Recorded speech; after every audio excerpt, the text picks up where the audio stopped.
Now, to be fair, the president struggles with truth all the time.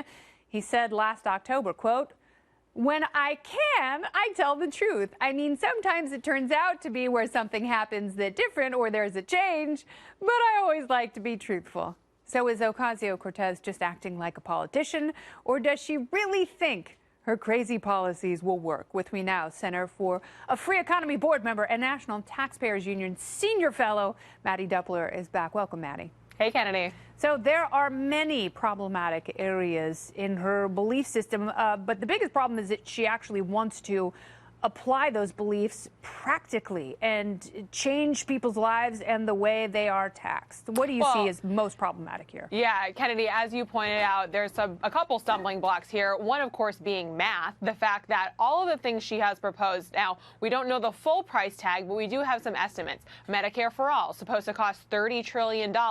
She suggested taxing high-income earners, people specifically making over $10 million, at a 70% marginal tax rate. Well, someone crunched the numbers on those. A couple different economists looked at that and said, listen, probably at the best, at the high end of the spectrum, we might get $70 billion a year out of that. That is not enough to run the government for more than a couple of minutes most days. So that in and of itself is not anywhere near what you need to make these progressive dreams come true.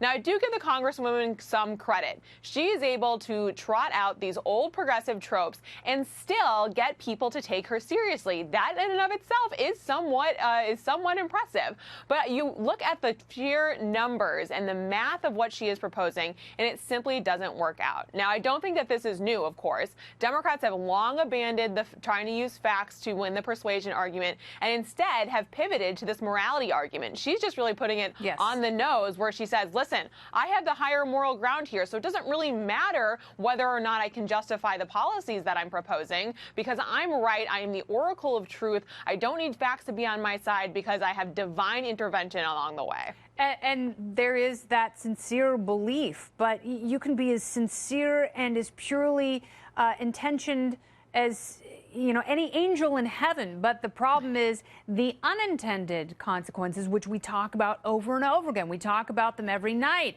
And she even illustrates the main flaw in her argument, which is you throw a bunch of money at social programs, education, and healthcare, and you have diminished outcomes compared to other countries.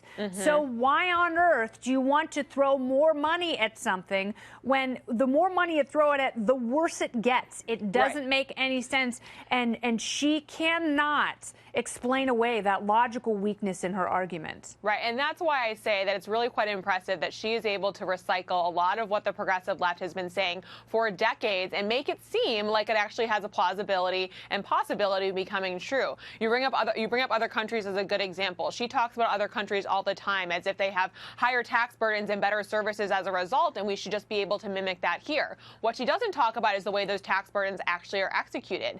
In these other countries, particularly in Europe, you see a lot of value-added taxes. Those are national sales taxes, which, of course, that means everyone pays those, including lower and middle-income families. And when lower middle-income families have to pay more for the burden of government, that's a regressive tax. So again, this ability to trot out the rich, sometimes Democrats call them corporations or executives when they want to make them sound particularly villainous. It's really effective as a talking point. But when you look at the math and the means of actually paying for some of these programs, they don't actually allow for that to work out. And that's exactly what Congresswoman Ocasio-Cortez is trying to do. Absolutely right. They don't talk about the cost sharing, and they don't talk about the saving in not having a functioning military. Wouldn't that be great? Mattie Duppler, thank you so much. Good to see you. Good to see you, Kennedy.